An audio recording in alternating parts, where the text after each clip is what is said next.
Story நேரம் Tamil வியூவர்ஸ்க்கு hi. டெஸ்டினியோட 26வது எபிசோட்ல என்ன ஆக போகுது அப்படின்னு தான் இன்னைக்கு இந்த வீடியோல பார்க்க போறோம். நம்ம நீஹ்வா இங்க மறுபடியும் திரும்ப வந்திருந்தா இன்னைக்கு பார்த்தா இன்ஸ்பெக்டரை விட்டுருக்காங்க. நீஹ்வா வேகமா ஓடி போயிட்டு என்ன ஆச்சு அப்படின்னு கேட்க, உன்னை வந்துட்டு இந்த மாதிரி ஜெயில வச்சிருந்தாங்களா, கஷ்டப்படுத்தினாங்களான்னு கேட்க இன்ஸ்பெக்டர் பாக்குறான். என்னை பத்தி எதுக்கு பேசிக்கிட்டு, எனக்கு ஒண்ணு பெருசா கஷ்டப்படுத்தல, ஆனா உங்களை கஷ்டப்பட்டு இங்க இருந்து நாங்க வெளியே அனுப்பணும் பையன் கூட, ஆனா மறுபடியும் நீங்க திரும்ப வந்திருக்கீங்க, எதுக்காக இங்க வந்திருக்கீங்க அப்படின்னு கேட்க நீஹ்வா பாக்குறா. ஏன்னா நான் வர வேண்டிய வேலை எனக்கு நிறைய இருக்கு, அப்பாவை பத்தி விசாரிக்க வேண்டியது நிறைய இருக்கு, அதை யார் கையிலயும், உன் கையிலயோ இல்ல பையன் கையிலயோ விட்டு வைக்க முடியாது, நான் அதான் பாத்துக்கணும்னு சொல்ல இன்ஸ்பெக்டர் சொல்லிக்கிட்டு இருக்கான். என்கிட்ட விட்டுருந்தீங்கன்னா நான் பாத்திருப்பேன், நம்ம இன்னத்துக்கே அடுத்து தலைவியாக போற பொறுப்பு உங்ககிட்ட இருக்கு, அதை நீங்க பாத்துருந்துருக்கலாம் அப்படின்னு சொல்லிக்கிட்டு இருக்கான். கரெக்டா அப்பன்னு பார்த்து இந்த ஜிஇ வெளியே வரா. உனக்கு கல்யாணத்துக்கு தேவையான ட்ரெஸ் எல்லாம் கொடுத்து விட்டுருக்காங்க, வந்து போட்டு பாரு அப்படின்னு நக்கலா கூப்பிட்டு இருக்க. உடனே இன்ஸ்பெக்டர் சண்டை போடுற மாதிரி போயிட்டு இருக்கான். அதுக்கு நீஹ்வா அவனை பொறுமையாரு அப்படின்னு சொல்லிக்கிட்டு இருக்க. போனா போதுன்னு உயிரோட விட்டு வச்சிட்டு இருக்காங்க. ஓவரா ஆடுனா அடுத்து உன் உயிருக்கே ஆபத்து வந்துரும், முதல்ல நீங்க இருந்து போ, 2 பேரும் ஒன்னா ரொம்ப நேரம் பேசக்கூடாதுன்னு சொல்லி விட்டு இருக்காங்கன்னு சொல்ல இன்ஸ்பெக்டர் அங்க இருந்து கிளம்பி போயிடுறான். நீஹ்வா ஜிஇ கிட்ட பேசுறா, உனக்கு என்னதான் பிரச்சனை அப்படின்னு. உடனே ஜிஇ பார்த்துட்டு, உன் மேல பெருசா காதல் இருக்கு சொங்கோங் மாஸ்டருக்கு, அதனாலதான் விழுந்து விழுந்து உன்னை கல்யாணம் பண்ணிக்கிறதுக்கு ட்ரை பண்ணிட்டு இருக்காரு நினைச்சிட்டு இருக்க, ஆனா அதெல்லாம் ஒண்ணும் கிடையாது, உன்னை அப்ப காப்பாத்துனதுக்கும் ஒரு அர்த்தம் இருக்கு, இப்போ உன்னை கல்யாணம் பண்ணிக்க போறதுக்கும் ஒரு அர்த்தம் இருக்கு. அது என்னன்னா, உங்க அப்பா இருக்கானே ரொம்ப விவரமா உன் உடம்புக்குள்ள ஒரு பூச்சியை விட்டுருக்கான், அதே மாதிரி அம்மா பூச்சிய சொங்கோவோட உடம்புக்குள்ள விட்டுருக்கான், அந்த ரெண்டையும் ஒன்னா சேர்த்தாதான் சொங்கோங்குக்கு அதிகமா பவர் வரும், அதனாலதான் ஒன்ன கூட வச்சிட்டு இருக்காங்கன்னு சொல்ல நீஹ்வா ஒரு பழைய பிளாஷ்பேக்கு போயிடுறா. அவங்க அப்பா உயிரோட இருக்கும் போது நீஹ்வா வேகமா ஓடி போயிட்டு, அப்பா அது என்னதுப்பா சாக்லேட் மாதிரி இருக்கு அப்படின்னு கேட்க, இதுதான் அந்த அம்மா பூச்சியும் குழந்தை பூச்சியும் குட்டியா முட்டை மாதிரி இருக்கு, இது ரொம்ப சூப்பரான சாக்லேட், ரொம்ப இனிப்பா இருக்கும், நீ சாப்பிடுறியா அப்படின்னு அவங்க அப்பா அவளை ஏமாத்திட்டு அந்த குழந்தை பூச்சிய நீஹ்வாவோட வாய்க்குள்ள அனுப்பிடுறாரு. நீஹ்வா துப்புறதுக்கு வெளியே ட்ரை பண்ணிக்கிட்டு இருக்க. அவங்க அப்பா வாயை மூடிடுறாரு. துப்ப கூடாதுமா, இந்த மருந்து தான் உன்னை காப்பாத்த போகுது, இது உனக்கு வாழ்க்கையவே கொடுக்க போகுது, நான் இல்லாட்டியும் பரவாயில்ல, இதை நம்பிதான் உன்னை விட்டு போக முடியும், முழுங்கிடுன்னு சொல்ல நீஹ்வா முழுங்கிடுறா. அத பத்தி யோசிச்சு பார்த்துட்டு அதுதான் விஷயமா அப்படின்னு பாத்துட்டு இருக்கா. அதை எடுத்தா மட்டும்தான் நம்ம மாஸ்டருக்கு பெரிய லெவல்ல பவர் வரும், அதுக்காக தான் உன கல்யாணம் பண்ணிக்க போறாரு, அதை தெரிஞ்சுக்கோன்னு சொல்ல அமைதியா நீஹ்வா யோசிக்க ஆரம்பிக்கிறா. இங்க பழைய தலைவி 2வது தலைவி ஜெயில இருக்காங்க, அவங்கள பாக்குறதுக்கு வந்துட்டு இருக்கா. பழைய தலைவிய பார்த்ததும், நம்ம 2 பேரும் சேர்த்துதான் இல்லங்க திருடுறதுக்கு போனோம், ஆனா நான் மட்டும் இந்த இடத்துல இருந்துட்டு இருக்கேன், நீங்க வெளியே ஜாலியா நின்னுகிட்டு இருக்க அப்படின்னு நக்கலா கேட்க, நம்ம தலைவர் இருக்கார்ல பழைய தலைவர் என் புருஷன், அவர் மேல இருந்த ஒரு அக்கறையில என்ன உயிரோட வெளியே விட்டு வச்சிட்டு இருக்கான், ஆனா நான் விட மாட்டேன், நமக்கு என்ன பிளான் பண்ணோமோ அதை செஞ்சே தீருவேன், அது மட்டும் இல்லாம என்னைக்குமே என் மனசுக்குள்ள உங்க எல்லாரையுமே ஒரு ஃப்ரெண்டா இல்ல ஒரு சிஸ்டரா தான் நினைச்சிட்டு இருக்கேனே தவிர உன்னை யாரையும் நான் எதிரியா நினைச்சது இல்ல, சீக்கிரமா உன்னை காப்பாத்துறேன் அப்படின்னு சொல்ல உன்னை 2வது தலைவி பாக்குறா. என்னை காப்பாத்தாட்டி கூட பரவாயில்ல, ஆனா நம்ம ஒட்டுமொத்த இனத்தையும் காப்பாத்துற வேலையை மட்டும் சரியா பண்ணா அது எனக்கு போதும் அப்படின்னு சொல்லிக்கிட்டு இருக்கா. நீ கவலைப்படாத, நான் பாத்துக்கிறேன் அப்படின்னு பழைய தலைவி அங்க இருந்து வெளியே கிளம்புறா.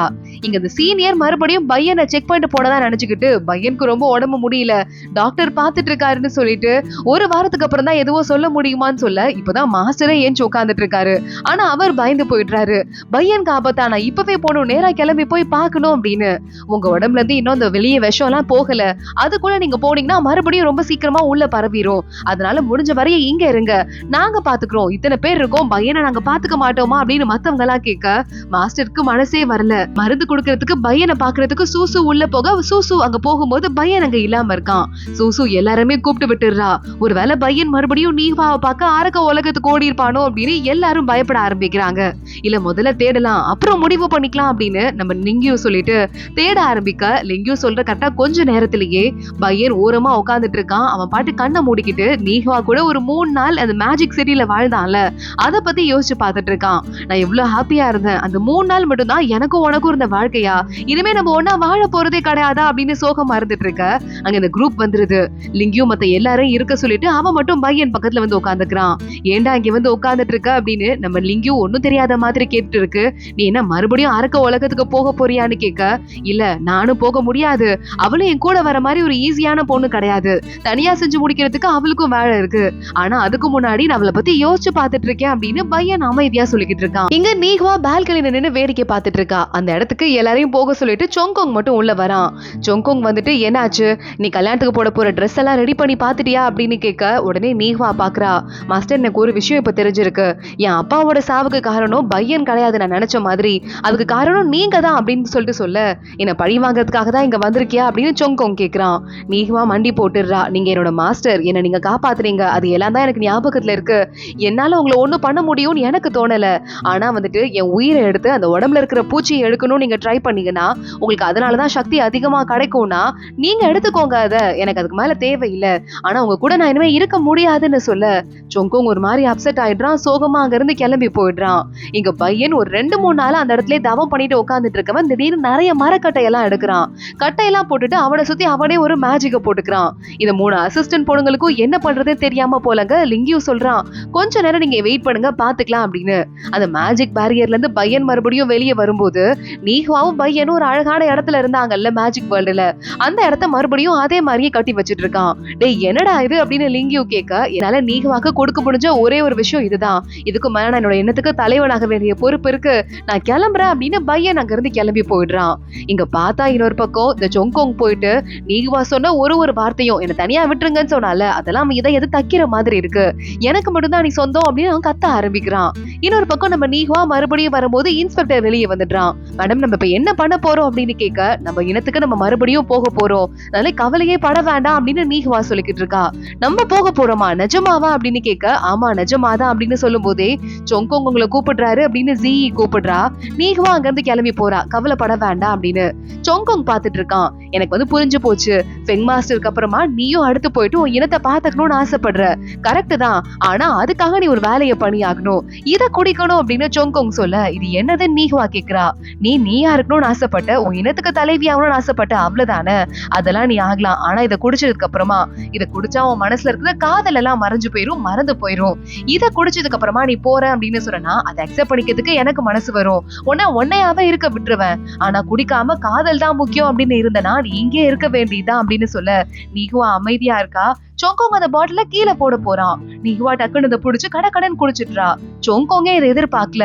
சொங்கோங் இதை பார்த்துட்டு அந்த அளவுக்கு என்கிட்ட இருந்து உனக்கு போயே ஆகணுமா அப்படின்னு கேட்க, என்ன நானா இருக்க விடுங்க, என்னால வந்து உங்களை முழுசா வெறுக்க முடியல, ஆனா அதே மாதிரி பழி வாங்கணுங்கிற நினைப்பையும் தடுக்க முடியல, இங்க இருந்து போனாதான் கரெக்டா இருக்கும்னு சொல்ல சொங்கோங் அழுதுகிட்டே, சரி ஓகே, இதுக்கு மேல உனக்கும் எனக்கும் நடக்கிற இந்த கல்யாணத்தை நிறுத்திடுறேன், இதுக்கு மேல உங்க அப்பாவோட ஃபெங் மாஸ்டரா நீ ஃபெங் நீஹ்வாவா போயிட்டு உன் இனத்தை பாத்துக்கோன்னு சொல்ல நீஹ்வா அழுதுட்டு இருக்கா. நேரா நீஹ்வா உள்ள வந்து இன்ஸ்பெக்டர் கிட்ட நம்ம கிளம்ப வேண்டிய நேரம் வந்துருச்சு, கிளம்பலாம் அப்படின்னு சொல்ல, நான் போய் உங்களுக்கு தேவையானதெல்லாம் பேக் பண்றேன் அப்படின்னு விறுவிறு நம்ம கிளம்பிடுறான்.